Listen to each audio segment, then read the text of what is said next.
Hey guys, Naz here. So today I'm going to be talking about something I've had requested a few times, and that's transitioning from being a hobbyist plush maker to being a professional plush maker. This can really apply to a lot of sort of freelancing jobs, whether you're a digital artist or a crafting artist. It really applies either way. This video is mostly just going to be me rambling my opinions and my experience, so I'm not really going to be doing visuals for this whole thing because I imagine it'll go for a little while, so feel free to watch something else while you listen to this. So the first thing I wanted to talk about is when to transition between hobbyist to professional, and I've seen this go wrong a lot of times, so I wanted to warn people about it if you're thinking about becoming a full-time maker. And the problem is a lot of people sort of see it as sort of this goal to become full-time in plush making, and they sort of jump in the deep end too quickly, and they take on, they quit their job and they think that they can just go straight into doing this full-time, perhaps without having a lot of experience with freelancing. So what I highly recommend and what I would suggest that you do is you need to sort of, if you are working, even if you're working part-time, keep that job and take commissions on the side. And you need to continue to take commissions and continue to build your follower base and your skill level and all that sort of thing. You need to keep building that until you just have so much demand coming for commissions from that end that it overtakes your current job. And that's what I did. I started doing this when I was at university and I had a part-time job, and I found that I was just earning more money and enjoying myself more by working on the plushies and selling the plushies. So I ended up eventually leaving my previous job after I'd sort of built up that momentum there. So you don't want to jump over into being a full-time freelancer until you have that customer base and all those things I mentioned before, because it can really go sour very quickly. If you don't have that demand, you can sort of be sitting there going, why am I not making this money? And it can put you in sort of a bad spot financially.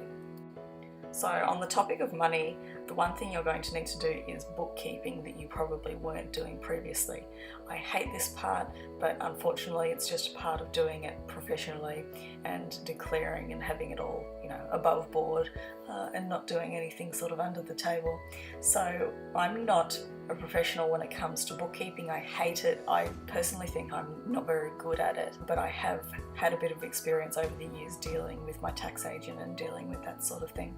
So this is just my personal advice. It's going to vary from country to country big time, as there's a lot of different forms and different things you have to fill out depending on where you live. So I'm in Australia, but definitely don't take my word as gospel. So my first piece of advice would be to book an appointment with your accountant or your tax agent, or probably both, and go over what kind of bookkeeping you're going to need to do if you're doing this professionally, so before you transition to doing this professionally, because you don't want to get through a year of doing this professionally and find out that there's all these things that you needed to document that you haven't been documenting along the way. So book that appointment just for peace of mind, and make sure that you're starting out on the right foot. It's really stressful if you get to tax time and then find out that you've been doing something wrong. I've done it a few times, and it's, I've been to the point of tears because I haven't done my bookkeeping correctly. So definitely start off well in that regard. Generally what I have to do is I keep two separate Excel spreadsheets. One is for income and one is for expenditure for my business. So you have to input every single thing you buy for your business, every bit of material, office supplies, things like that. You have to keep your receipts for one, and keep documentation of all your purchases that you make for your business and for your plush making, and you're going to have to input them onto some sort of documentation, so I use Excel. On the other hand, you also have to include all your income. Take into account what kind of currency you're receiving your income in. It can be a little bit trickier. Personally, I receive income in both Australian dollars and American dollars, so I had to work it out with my tax agent how to properly document those different currencies. You can't just sort of mush them all together, because there's different sort of tax rates that apply, and different things that need to be applied to different currencies if you're getting paid by international clients in a different currency, or even, for example, Patreon pays me in US dollars rather than Australian dollars. So as much as it sucks having to pay tax on your income, there's also a few benefits to it. Personally, I have to pay GST on my earnings now, which is Australian Goods and Services Tax, so I have to pay the government 10% of all my Australian dollar earnings, which sucks, but it's just part of it. But what I found was, in Australia at least, when you do have to pay GST, you also get the GST back on everything that you've bought, all your materials that you've bought within Australia. So it actually turned out that I get more money back because I spend so much on materials in comparison to that 10% that I have to give them. So I actually end up in a positive rather than a negative in that case. So once you've talked to your tax agent, they're going to give you a whole lot of things that you can claim on, and it's really surprising how much you can claim, and that's one really awesome thing about having sort of an artistic career. You can claim so many cool art things on your tax, providing that you're using them for your business. So a lot of the times I'll buy equipment you can claim, so things like I claimed my 3D printer, you can claim sewing machines, you could claim an airbrush, you could claim all those sorts of things. You can also claim things like your computer. You just have to make sure that you can prove that you're using that computer for business purposes. I had to 1 year keep a journal for a month that showed my computer usage, and that proved that I was using it for business purposes, so I was able to claim that computer. You can also claim things a lot of the time, at least I can, it might depend on your country and the rules there, but personally I can claim things like a percentage of the electricity used in my home, so that writes off part of my electricity bill. I can also claim things like my phone and internet usage, so my bills for those sorts of things. If you're renting, you can also potentially claim a percentage of your rent if you use one of your rooms as a studio. So when I was renting, I was using a couple of rooms in my house, and that equated to a certain percentage of the floor space in the home, so I could claim that percentage of my rent every single week on my tax, which was fantastic. So as I mentioned before, don't take my word as law. Go and see your tax agent in your certain country and find out exactly what you need to do and exactly what you can't claim, because it can vary greatly. But definitely keep in mind that you can claim almost anything related to your business. So if you like buying art supplies, that's a big thumbs up in that respect. So one thing I can recommend, and that has worked for me personally, is don't just have one stream of income when it comes to freelancing. You don't have to do this, but it can be nice to just sort of put your mind at ease, and that is to have multiple streams of income. So rather than just taking plush commissions, you could do things like make patterns to sell, you could do things like make videos to sell. It just helps to have some income that's coming in that doesn't directly connect to your making a physical plush. So it's nice to have that income just coming in every week or every month based on previous work that you've done. So that's something you can consider. Try to think of something that's a bit unique. There's a lot of people out there doing things like that now. So if you can find a niche within that market, you can have some sort of side income coming in to help supplement your freelancing work. Personally, I mostly just take commissions for my freelancing, so I don't have much experience with going to things like conventions and selling at conventions, so unfortunately I can't comment too much there. But you might find that you prefer to make pre-made things and sell at conventions, or you might prefer to take commissions. It varies from person to person. You might like one way or another, but that's something you need to consider, which way you want to go. You could do a mix of both if you wanted to. So personally, I can really only comment on taking commissions directly from customers, so I just do that online through social media, as most of you probably do as well. And when you're doing that, you really need to organise your payment system, your pricing system, and how you spend your money. So with taking commissions, you need to work out a system, how you take them, how you get paid. Personally, I would really recommend taking payment up front, 100% payment up front. I've talked to some people about this recently, and while it might sound a bit daunting, it's really going to cover yourself back before I took full payment up front. If you do, say 50-50 when you finish the job, I found that unfortunately a lot of people will take advantage of you, and just life can get in the way. I mean, it might take you a few weeks to finish someone's commission, and then something can happen in the middle of those weeks. It could be something totally genuine, it could be an emergency could happen, and that's unfortunate. It doesn't happen very often, but it can happen. But more often than not, you can get some sort of flaky commissioners that are going to make up reasons why they can't finish the payment. Maybe they've changed their mind, they might have spent their money on something else, so you can really put yourself in a difficult position if you don't take full payment up front. I would highly recommend it if you can.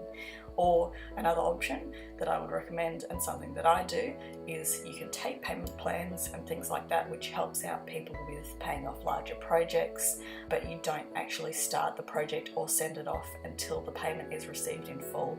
So for me, that's the best way to help out your customer save up that money, but also cover yourself just in case something bad happens, or they have sort of ill intent and decide that they don't really want to complete the commission anymore. You're not sitting there with someone's OC that you can't resell and sitting there having done all this work and not get paid for it. So once you've got that money in your account or in your PayPal balance, one thing I would recommend is try as much as you can to not spend that money until you finish the commission, or at least not spend most of it. And that's to cover yourself mostly if there is an emergency. So maybe you get sick, or you could break your hand, or some sort of emergency could come up where you cannot finish the commission. You can refund it. I have seen, unfortunately, some makers take on a whole lot of commissions. They spend all the money, and then they're in a really difficult position because they need to finish all these commissions, but they don't have the funds available to finish them. So really keep in mind that you need to, as much as possible, be strict on your spending. Personally, I try not to spend any money from a commission, apart from obviously buying materials, until I finish the commission. But I also understand that that's not always possible, and sometimes bills and emergencies come up that you need to use that money for.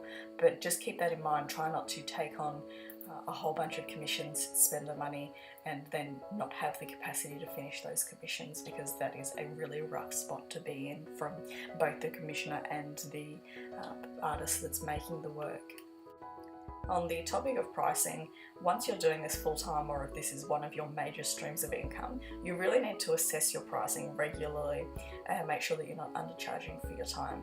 I find that one of the cons of this job is that people don't value plushies very highly, and I've sort of had to push the bar of what is acceptable to charge for a plushie. You're going to occasionally get some people that are ticked off because your plushie is worth more than a $20 plushie that they got at Kmart, but that's just a part of it. You learn to ignore those people, mostly children a lot of the time. But yeah, you do need to really clear your mind of what a plushie that's made in a store is worth, and think, what is your time worth as a professional? So you might charge, instead of charging $30 for a plushie, you might be charging into the hundreds or even into the thousands. You just need to break that mental barrier of what a typical plushie is thought of as being worth, and really make sure that you're charging properly for your time. You don't want to be making $1 or $2 an hour working on something like this. If you're doing that, you'd be better off just doing this as a hobby and having a job on the side, because you'll make a lot more money doing sort of a typical job rather than just spending hundreds of hours trying to finish a plushie and earning very little from it. So don't be afraid to raise your prices frequently. At least once a year, I would definitely sit down and reassess your plushie pricing, look at the quality of your work, think, can you get more? What is your demand like? Personally, I would recommend raising your prices until you have a comfortable amount of commissioners willing to pay that price. So if you're opening for commissions and you're getting hundreds of requests and you can only take on a handful, that means that your pricing is too low. You need to raise it so that supply and demand balance out. And it might not sound pleasant, but you really need to think of yourself and sort of not think of making your plushies affordable for everyone, because that's kind of going to drag you down, and that is going to make it very difficult to sustain this as a business and as a job if you're trying to make everything as cheap as possible rather than charging as much as you can for your professional eye and touch and time and skills. So keep in mind that you need to charge appropriately for your skill level. So on a different topic, I wanted to talk about doing this actually day to day, doing the physical job. What I would recommend is having set work hours. and that's really going to force you to focus on working, say making plushies every work day that you need to work. So personally, I set my time as I start work every day at 8 o'clock, and I usually work till about 5:30 in the afternoon, and obviously including a break or two for lunch or something like that in the middle. But having that sort of set work hour really makes it feel more like a job. It's going to stop you from getting distracted, because work time is work time and free time is free time. If you find yourself procrastinating a lot, you really need to get onto that, and you need to make sure that you're going to have the motivation and the discipline to work through the day or through the night if you decide to work at night time. But you need to make sure that you are going to follow through and actually do the work during that time. If you really struggle with procrastination and getting distracted all the time, that is one of the cons of this job. It's very easy to get distracted. You are your own boss, so there's no one really telling you, cracking the whip saying you have to work during these hours. You have to be your own boss, and you have to be disciplined, and you have to make yourself do these things in order to have this job. For me personally, the more structured and the more of a routine you have, the easier it is to maintain through the weeks. And the longer you do it, the easier it gets. It'll get to the point where you're not even having to think about it. You're not even having to worry. You just get up, you do your work, and that's it. There's sort of not that level of artist block or procrastination sort of thing. So what I would recommend is treat it like a job. Personally, I see a lot of people, joke about being a freelancer, you work in your pajamas and things like that. I would advocate against that, just because it puts you in sort of a procrastination or a lazy mindset. At least for me, I like to get up in the morning. I pretty much act as if I was going to go to a job that is not at my home. So I get up, have breakfast, have a shower, get dressed in clothes that are, in quotes, work clothes. So don't sort of hang around in your pajamas, because you'll still be in that sort of bumming around, sort of lazy mode that your pajamas sort of put you in. And if you put on some clothes, it doesn't have to be really fancy, but just anything that's not your pajamas really, just something can still be comfortable. It doesn't have to be fashionable or anything, but just something that puts you in the mindset that you are at work now and you're not sort of sitting at home in your pajamas. It can help also to have things like set meal times. I struggle with this a little bit. It's really easy when you're working by yourself and working from home to just either forget to eat, or you can sort of, what I do and what is not very healthy is bargain with myself and say, when I finish doing blah blah blah, I can go and eat. But really, that's not very efficient, and a lot of the time I find myself getting tired when I do that, and then I'm sort of tired and grumpy because I haven't eaten. So it's better to have sort of set meal times. You can even set something like an alarm, so once the alarm goes off, drop whatever you're doing regardless of where you're up to, go and have lunch, go and have that break, and make sure that you have time to clear your head. It's also good to do things like stretches, just get your eyes off a computer screen and maybe go outside and have your lunch or something like that if you can. So there's a lot of pros and cons to doing this as a job. So working from home is both a pro and a con.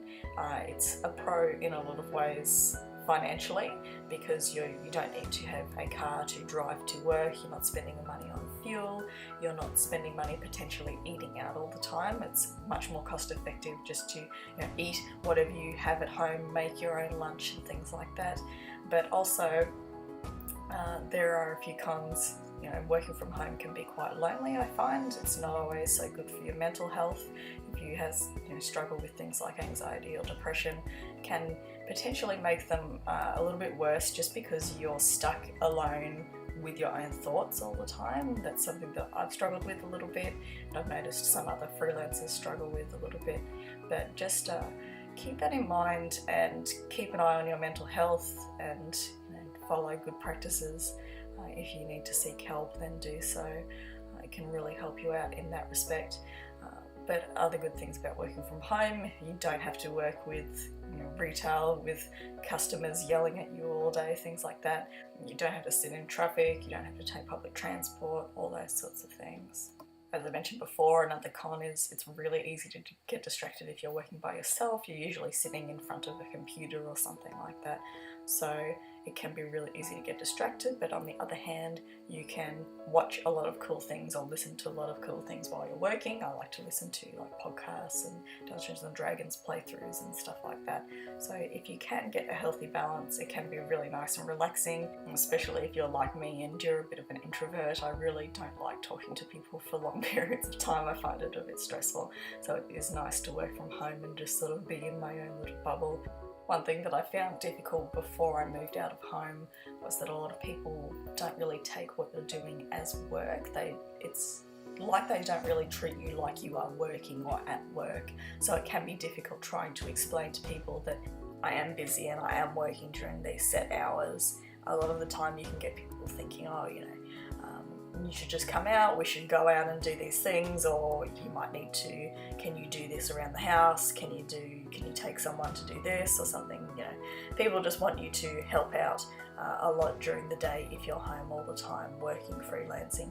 So if possible, if you're still living with your parents, try and sit down and have a pleasant conversation with them and just explain that you want to take this really seriously and that you want to have these set work hours, and if they can potentially respect that. Try not to come off as sounding sort of disrespectful when you ask them to sort of do these things, but just try and explain to them that you are busy during those times. But it can be really tricky, it can be difficult, especially for a lot of parents to understand that you're taking this seriously as a career.